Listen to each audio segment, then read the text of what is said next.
Hi, I'm Tom Nelson. This is a Paracast, and this is a video review of the G-Code OSH holster. The reason I got this holster is because I purchased this 92 Vertec a few months ago, and I needed a outside the waistband pouch type belt attachment holster. Now, there's two manufacturers who make a holster like this for that gun, and that's the G-Code in the OSH and the Vertec OWB. This Vertec is from my 90-2, so it doesn't fit this gun, but had some experience with this, and this is about 70 bucks delivered to your door, and I figured this one's a little cheaper, and I haven't used it before, so we'll give it a try. A couple things I like about the G-Code. It's a Kydex holster, so it's a sheet of Kydex that's molded in a jig, and then to like basically a blue gun, and then it's pressed in. So it's very easy to do, but it's very hard to get it to look well. This holster looks great. External finish is great. The hardware that they use is excellent, and especially on the inside, it's really nice and recessed in there, and so it's not actually going to scrape up on your gun or shake loose. Also, the fit on the inside is really smooth. I mean, basically, once you overcome the tension, it is super slick. So it really allows for a nice, smooth draw, and it really doesn't wear too bad on the finishes.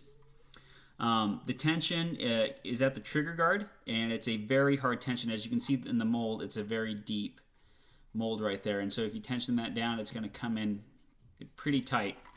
The mounting system is you get a lot of fine-tuning adjustments for cant, and also for you can adjust height from the screw mounts here, and then from these belt mounts. And you can also use more of the G-Code's accessories, the drop leg, the RTI, and with adapters you can use Safariland, Blackhawk, and Vertec gear with them, so that really makes it a very modular holster. A few things I do not like about this holster. If you look at the belt mount right here, you can see that it sets very far back on the actual belt mount, so I can see this entire side of this front part of the belt mount by the sight channel very clearly, while the rear part is hidden. And so it carries very much to the back of the holster. The one part of the hardware which I do not like are these belt height ride like tensioners. No matter how hard you kind of jack them down, they're still loose. And what happens is because this belt mount rides so far to the back that the tension is right here on the trigger guard, is that when I draw, it puts a lot of pressure on this tensioner and eventually keeps moving it down.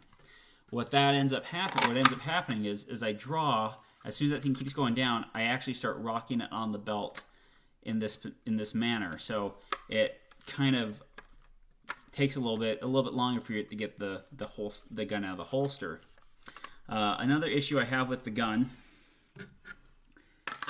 is that the cut on the front, if you look at the Vertec OWB and you get like the Safariland 5198s and the Blackhawks, they're generally cut at the end of the chamber. This allows you to draw the gun out and get the gun moving forward faster. It's about 3/4 of an inch, but it's still a noticeable difference. On the G-Code, however, they cut off the Kydex at the start of the chamber, so you do have to draw this gun higher up, and 3/4 of an inch at the end of the draw can be significant. The only other complaint I have about the G-Code is the price. So if I tell you it's a $40 holster, you're not really going to be too upset. But it really is a $40 pouch. To get the belt attachment's another $10. Now I can go get a Safariland 5198 with a paddle, a belt attachment, a holster which is speed cut with suede on the inside for $30. It does everything this holster does, and it does it, in my opinion, a little bit better. This belt attachment, to make this holster usable, is an extra $10. So this holster is about $54 shipped to your door. Is it a bad holster? No, it's not a bad holster. It's a very good holster. Can I get a better holster for less money? Yes. In my opinion, you can. Can I get a better holster for this gun for less money? The answer to that question is no. This is the gun I choose to shoot. This is one of the only places that makes a holster that fits it and does all the needs that I require it to do. So it does work great. I've gotten a few hundred draws in it, draw fire.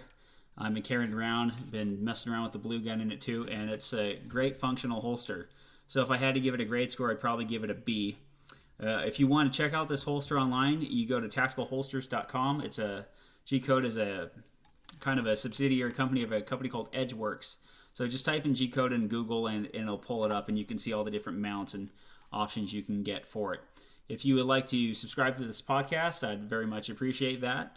Send us a like, and if you are watching the video and would like to hear more information about different guns and techniques and holsters and stuff, subscribe to the Paracast. Use your podcatcher or your iTunes app. And if you're listening to this on the podcast, just go to YouTube and search Practical Arm Response, and you'll see my mug on there with an M&P.